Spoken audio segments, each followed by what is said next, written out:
મંજૂરી આપતા હોય તો બધા પોતાનો હાથ બંને ઊંચા કરો. કોઈ વાંધો હોય તો હાથ ઊંચા કરો. વાંધો જેને જેમાં મંજૂર ના હોય કોઈ નથી ને? બસ તો આભાર. તો આગળ ચલાવો. 58મી વાર્ષિક સાધારણ સભાની કાર્યસૂચિ એજન્ડા નંબર 4 સંઘના પેટા કાયદાની કલમ 5 મુજબ મર્યાદામાં રહીને લેવાના કર્જ અને ઉછીના નાણાંની યથા નક્કી કરવા બાબત સંઘના સ્વીકૃત પેટા કાયદાની કલમ 27(6) અનુસાર સંઘની રોજબરોજની કમર્શિયલ વ્યાપારિક કામગીરી માટે અને મૂડી ખર્ચની કામગીરી માટે કાયદાની કલમ 5(7) મુજબ કુલ શેર ભંડોળને 31 અનામત ભંડોળ તેમજ મકાન ભંડોળની રકમમાંથી ખોટની રકમ બાદ કરી જે ભંડોળ રહે તેના 12 પટ સુધીની મર્યાદામાં રહીને વ્યાજે લેવાના પૈસા માટે આપ સૌ સભ્યો અમને અને નિયામક મંડળને મંજૂર સત્તા આપો છો એવો ઠરાવ છે કે અમે વર્ષ દરમિયાન 12 પટથી વધારે લોન કે ઋણ નહીં લઈએ. આપ સૌને મંજૂર છે તો સત્તા આપો. એક મિનિટ એમડી શ્રી, તમે એનાથી વધારે નહીં લઈએ એવું જે કીધું છે, પણ સાથે સાથે એમ કીધું છે કે આટલા લોન લેવાનો અધિકાર આપો, એ પણ માગો છો ને? જી જી જી. અત્યારે આપણા એમડી શ્રી એમ કહે છે કે નવા જે આપણે પ્રોજેક્ટ કરવાના છે, બધા જે કામો કરવાના છે, એના માટે બેંકો પાસેથી લોનો પણ લેવી પડશે. દાખલા તરીકે અહીંયા તમારી સામે જ તમે નજર કરી હશે ને, આ પાછળ બેઠા એમને દેખાતું હશે, ડેરી દેખાય છે હમણાં? હાથ ઊંચો કરો. એ ડેરીનો, હા બસ, એ ડેરીનો પાવડર પ્લાન્ટ જે આપણો બની રહ્યો છે એ આખા બનાસકાંઠા અને વાવ થરાદા અને આ આખા જિલ્લાઓમાં, બૃહદ બનાસકાંઠા જિલ્લામાં સૌથી ઊંચું મકાન આ બની રહ્યું છે.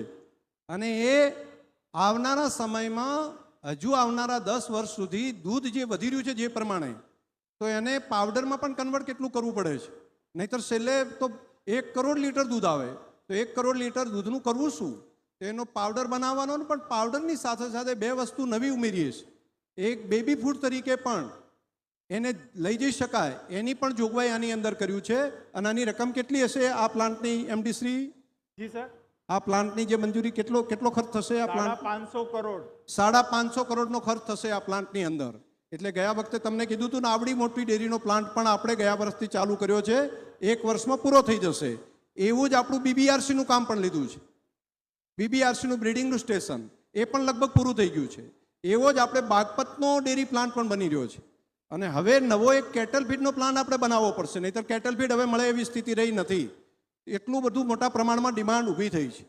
તો આપણે આ બધા માટે જે લોન લેવી પડે એના માટેની માગણી કરી રહ્યા છે એમડી શ્રી, તમે બરાબર ને? જી સર. તો એ લોન લેવા માટેના અધિકાર તમે આપતા હોય તો તમે 2 હાથ ઊંચા કરો. લોન લેવાના આપણે અધિકાર જો એમને આપતા હોય તો હાથ આપણે ઊંચા કરીએ. ધન્યવાદ સર. એક વાત જણાવો, બધા રાજી થઈને આમ આપતા હોય તો તાલી પાડીને કરો ને, તો મને ખબર પડે. એમ તાલી પાડો તો ખબર પડે એમ. હા બસ એમ. આભાર. માનનીય ચેરમેન શ્રી, મને જણાવતા આનંદ થાય છે કે આ જે પાવડર પ્લાન્ટનું બિલ્ડિંગ છે એ 42 મીટર ઊંચાઈ ધરાવે છે. બનાસકાંઠાનું સૌથી ઊંચું મકાન છે. હાજી. Next agenda. હા, નેક્સ્ટ. વૈધાનિક ઓડિટર શ્રી તરફથી મળેલ વર્ષ 2025-26ના ઓડિટ રિપોર્ટ તેમજ સંગત તૈયાર કરેલ વર્ષ 2024-25ની દુરસ્તી અહેવાલ મંજૂર રાખવા બાબત સંઘના વર્ષ 25-26ના નાણાકીય વર્ષના હિસાબોનું અને વહીવટી બાબતોનું audit special auditor Shri milk audit office Palanpur તથા TN Shah and company chartered accountant Gandhinagar દ્વારા સ્ટેચ્યુટરી ઓડિટ પૂર્ણ કરવામાં આવેલ છે.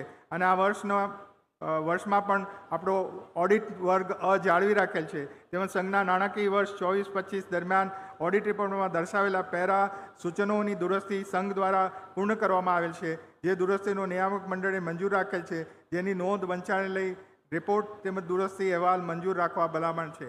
અમારા ઓડિટરશ્રીએ જે રિપોર્ટ રજૂ કર્યો છે તે નિયામક મંડળે મંજૂર કર્યો છે. આપની મંજૂરીની અપેક્ષા છે. હાથ ઊંચા કરીને મંજૂરી. હા, હાથ ઊંચા કરીને બંને. હું આખી પ્રક્રિયાને થોડી ધ્યાન ઉપર મૂકીશ કે આપણે જેમ મંડળી, ગામની દૂધ મંડળી હોય એનું જે ઓડિટ થાય એ પ્રમાણે સંઘની ઓડિટ થાય. સંઘનું ઓડિટ 2 રીતે થાય.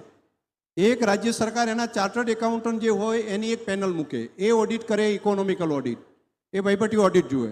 બીજું, કાયદાકીય ઓડિટ જે છે એ સરકાર કરે. સરકારના પણ આખા ઓડિટરોની એક આખી પેનલ એ મૂકેલી હોય. આ બંને વર્ષ દરમિયાન સતત ઓડિટ કર્યા કરે. દર મહિને પણ ઓડિટના રિપોર્ટ થાય. છેલ્લે રાજ્યની જે આપણા ઓડિટર હોય એમની પાસે એના જે પેરાયો એનું હિયરિંગ થાય. અને હિયરિંગ થયા પછી મંજૂરી આપે એ લોકો કે આટલા તમારે સુધારા કરવાના, આટલું તમારે આ ધ્યાન રાખવાનું, અથવા તો આટલું હજુ વધારે સારું કરો, સારું કર્યું એના અભિનંદન પણ આપે, અને ત્રુટિ હોય તો એનો રિપોર્ટ પણ કરે. એ બધી પ્રોસેસ પૂરી કરીને પછી આપણા બોર્ડમાં મૂકે. આપણા બોર્ડની પાસે એ લોકો બેસાડે, બોર્ડની પાસે હિયરિંગ થાય. એ પ્રક્રિયા પૂરી થયા પછી આ અહેવાલ અહીંયા રજૂ કરવાનો હોય. એનો ઓડિટનો છે એ એજીએમમાં કરવાનો હોય. આ ખાલી ડેરીમાં જ આવું છે એવું નહીં, બધી સંસ્થાઓમાં આ પ્રમાણે કરવાનું હોય. અને બધી સંસ્થાઓએ આ પ્રમાણે જાહેર એજીએમની અંદર આ પ્રમાણેના રિપોર્ટ રજૂ કરવાના હોય. આવું દૂધ મંડળીમાં પણ હોય, ગામની દૂધ મંડળીની અંદર પણ આ જ પ્રમાણે કરવાનું હોય.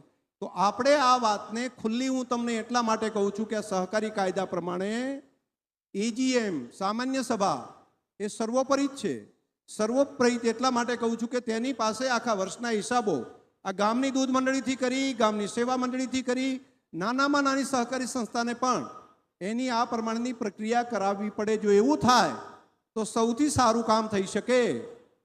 આજે દેશ આખામાં સૌથી સારું કામ ગુજરાતની સહકારી સંસ્થાઓ કરે છે. એમાંય આપણો બનાસકાંઠા જિલ્લો છે, એની અંદર ખૂબ સારું કામ આપણું બનાસકાંઠા કરી રહ્યો છે આખા દેશની અંદર કહીએ તો સહકારિતાની અંદર. પરંતુ એટલેથી અટકાવવાનું નથી.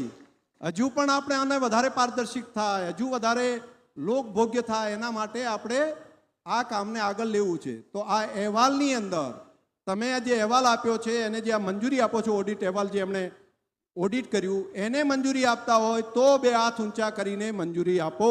મેં આ વર્ણન સાથે તમને બધાને કીધું. વાહ. કાર્યસૂચિ નંબર 6 એમડી શ્રી, તમારા ઉપર ભરોસો છે બધાને? જી સર. એટલે બધા હાથ ઊંચા કરે છે, એટલે તમારી જવાબદારી જેના ઉપર ભરોસો વધારે મૂકે ને એની જવાબદારી વધી જાય આપણી તમારા અધિકારીઓની. આપણી સૌની જવાબદારી, અમારી તો વધે જ છે. જી.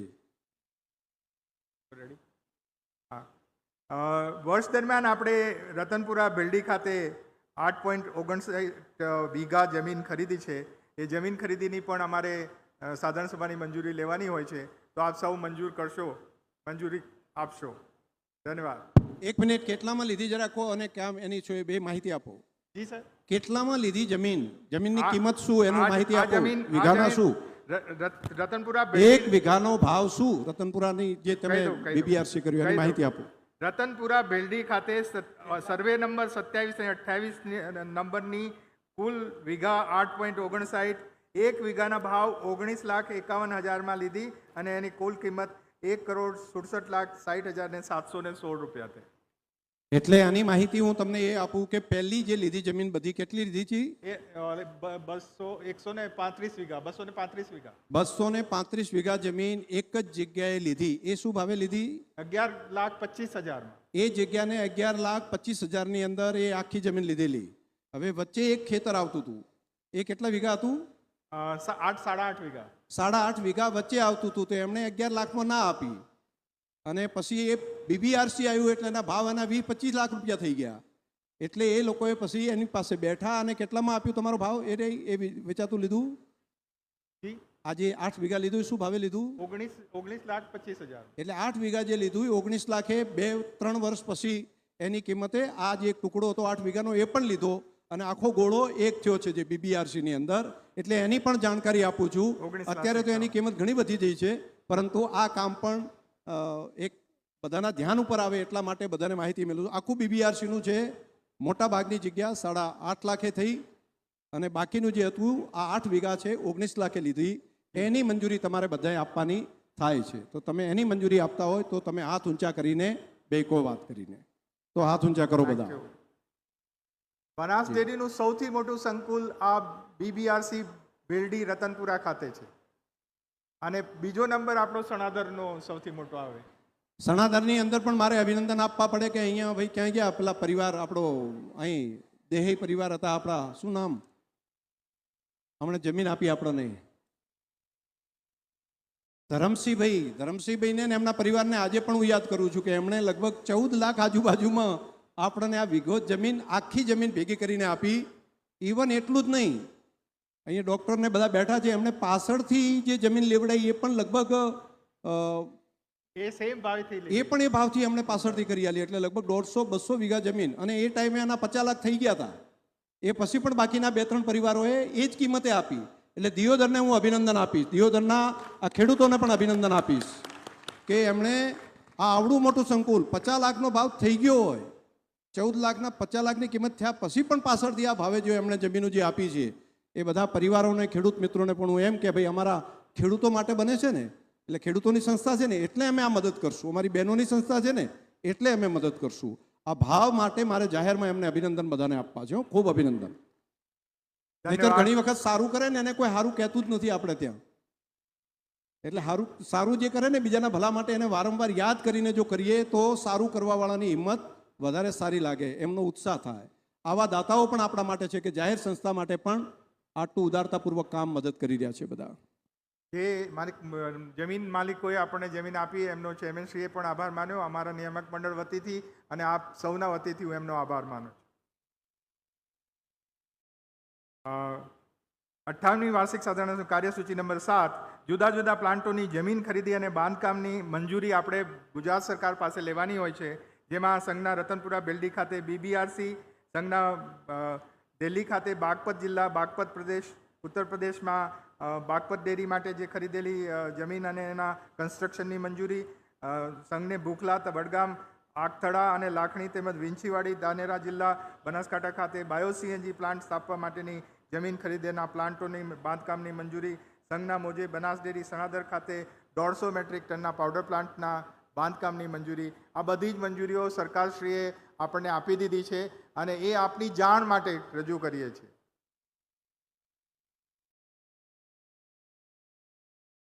કાર્યસૂચિ નંબર 8 સંઘના પેટા કાયદાની કલમ 5(7) અધિકૃત શેરભંડોળની મર્યાદામાં વધારો કરવા બાબત હાલના સંઘના પેટા કાયદાની કલમમાં અધિકૃત શેરભંડોળ 750 કરોડ રૂપિયા છે, જેને વધારીને નિયામક મંડળે મંજૂરી આપી છે કે 1000 કરોડ કરીએ. અને આ સુધારો સંઘના નિયામક મંડળની 10/8/2026ની મિટિંગમાં ઠરાવ નંબર 7થી સાધારણ સભાને મંજૂરી માટે મૂકવામાં આવેલ છે, જે આપ સૌ મંજૂરી આપશો એવી મારી અપેક્ષા છે. મંજૂર જી.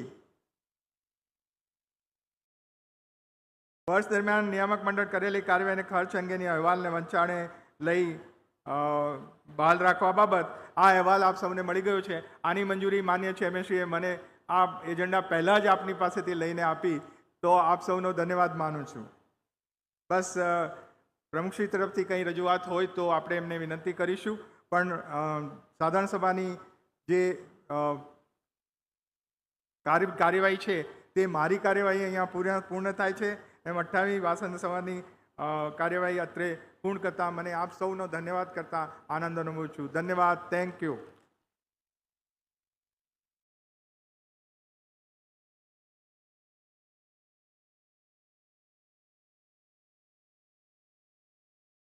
ખૂબ આભાર સાહેબશ્રીનો.